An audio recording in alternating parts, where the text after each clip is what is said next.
Divertículo ou diverticulite? Você também tem essa dúvida?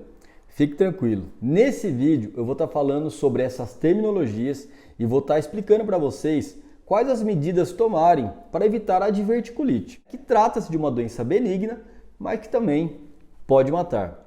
Então, preparado? Vamos lá?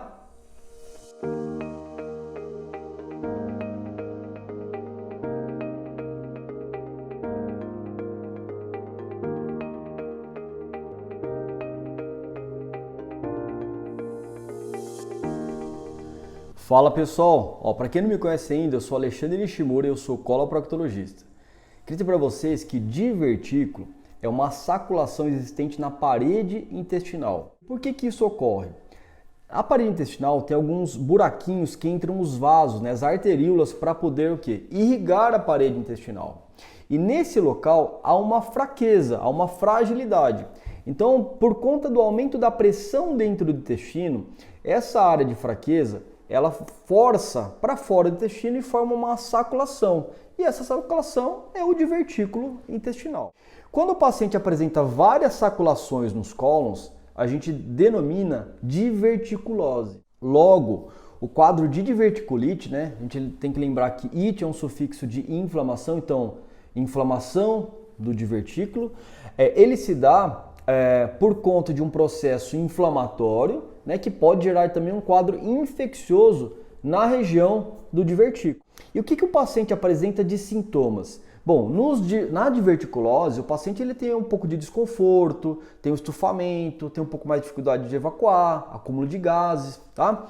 Logo, na diverticulite, essa dor abdominal ela é mais intensa, normalmente no lado esquerdo do abdômen, pode evoluir com um quadro de febre, prostração, o paciente perde o apetite, muda o hábito intestinal. E isso é um quadro agudo. O paciente ele não fica tendo diverticulites ao longo de dias, meses e anos, tá? Então são situações mais pontuais. Até pode ter quadros de diverticulites crônicas, mas que agudizam. Ou seja, o paciente tem períodos de agudização, períodos de crise, que essa dor se intensifica, que o paciente tem quadro febril. Então, o paciente ele pode até ter diverticulites recorrentes, mas normalmente a evolução do quadro em si, ela é aguda, tá? Em torno de dias, o paciente acaba tendo esses sintomas aí. E por que é importante a gente fazer o diagnóstico? Porque quanto mais precoce a gente faz o diagnóstico, a gente inicia um tratamento também mais rapidamente e o paciente ele evita possíveis complicações. E como que a gente faz esse diagnóstico de diverticulite? Quando o paciente ele chega no consultório com sintomas sugestivos de diverticulite, a gente tem que fazer um exame de imagem, tá? E normalmente é a tomografia computadorizada do abdômen, tá? Que a gente vai evidenciar áreas de borramento, ou seja, de processos inflamatórios na região que estiver acometendo a diverticulite. Por que a gente não faz colonoscopia, enema opaco nesse quadro para o diagnóstico de diverticulite? Porque tanto o enema opaco quanto a colonoscopia, a gente vai ter que introduzir o quê? Ar dentro do intestino. E se já tem um processo inflamatório, está mais fragilizado essa parede, a gente vai jogar ar e isso pode o quê? Aumentar essa perfuração intestinal e complicar o quadro do paciente. Então, no quadro de diverticulite, é contraindicado a gente fazer exames como colonoscopia ou como enema opaco, sendo o padrão ouro para o diagnóstico a tomografia computadorizada de abdômen. Lembrando que normalmente quando o paciente ele evolui com quadros de dores, sugestivos de processo inflamatório, com infecção, a gente também faz alguns exames laboratoriais só para poder avaliar esse nível de infecção e de inflamação. Uma vez diagnosticado, a gente institui um tratamento inicialmente clínico, A gente tem que melhorar a questão da dieta, eventualmente até ficar em jejum, tá? Quando a gente fala melhorar a dieta, a gente tem que otimizar alimentos que ajudem o intestino a funcionar. Vamos lá, o racional. Se a gente tem fezes mais endurecidas, elas vão acabar traumatizando a parede do intestino e favorece o quadro de inflamação. Então você agrava o processo da diverticulite. Então a gente tem que evacuar fezes mais pastosas para que não machuque a parede intestinal. E como que a gente obtém isso? Através de uma ingesta adequada de água, a ingesta adequada de fibras, verduras, legumes, frutas. Após o processo agudo, a gente também começar a fazer o quê? Atividades físicas aeróbicas para melhorar o funcionamento intestinal. O que acontece? No quadro agudo, muitas vezes o paciente ele tem uma posição antálgica, né? Então ele não consegue fazer muitas atividades, ele não consegue eventualmente ficar em algumas posições porque vai comprimir a região da inflamação e o paciente ele vai acabar exacerbando esse quadro de dor. Mas as medidas clínicas basicamente seriam o ajuste da dieta, né? Quando possível, ou então ficar em jejum. Outro ponto é a utilização de alguns medicamentos, como alguns antibióticos e alguns anti-inflamatórios específicos do intestino. Então, feito isso, o paciente evolui com uma melhora clínica, a gente faz um segmento, né? Caso o paciente ele já entre num quadro que já tem uma perfuração um pouco mais intensa, um quadro clínico mais infeccioso, ou uma falha no tratamento clínico, a gente tem que ir para um tratamento cirúrgico.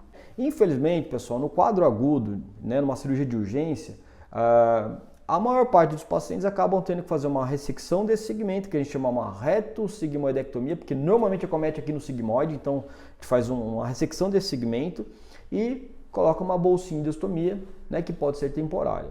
Hoje, em alguns centros, nós conseguimos fazer o quê? Através de radiologia intervencionista, fazer aqui a punção desse local de abscesso, faz essa drenagem, esfria o processo e depois a gente entra através de cirurgia videolaparoscópica ou robótica para poder fazer essa ressecção. E qual que é a vantagem disso? A vantagem é que uma vez esfriado o processo, a gente consegue fazer a ressecção do segmento doente do intestino e já consegue fazer o quê? Uma ligadura, sem necessidade de uma confecção de uma bolsa de ostomia. Então, em alguns casos isso é possível, mas existem critérios, existem padrões para que isso seja realizado, né? Além das condições clínicas do paciente. Ok, e como que a gente vai, na verdade, fazer a prevenção da diverticulite? Gente, vamos lá.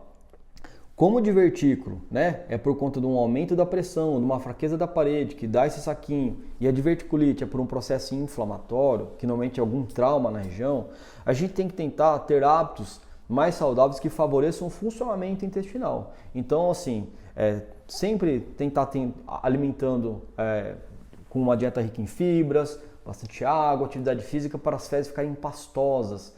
Né? Eu sempre brinco com o paciente, se eu tiver um balde de água, um balde de pedra e jogar, né, no corpo da pessoa, qual que vai doer mais?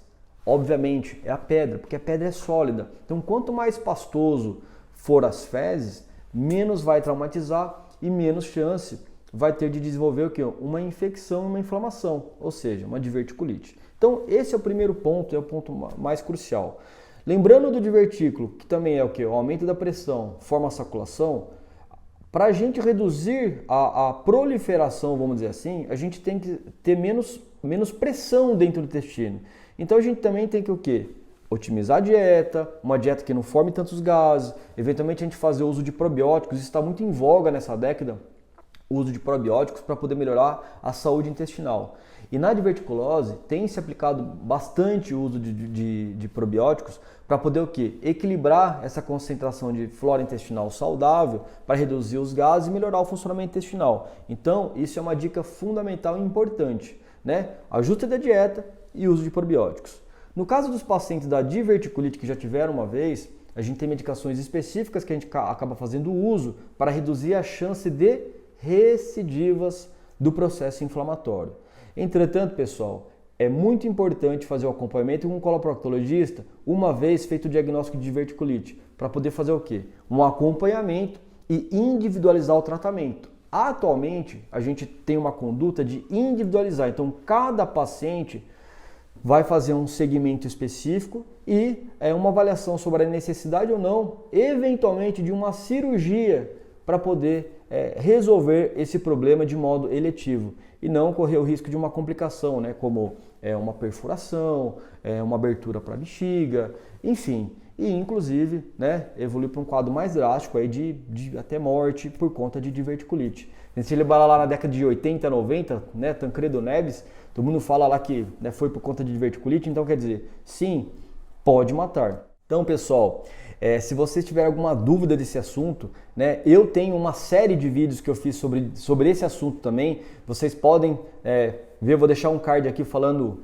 um card desses, tá para vocês verem, é bem interessante, eu espero que vocês gostem e caso mesmo assim fica com uma dúvida, mande nos comentários que eu vou ter o maior prazer de responder a vocês. E se vocês ficaram até agora e gostaram do conteúdo, dá uma curtida, se inscreva no meu canal, não custa nada para você, mas para mim é importante para fortalecer o canal e continuar produzindo mais e mais vídeos para vocês.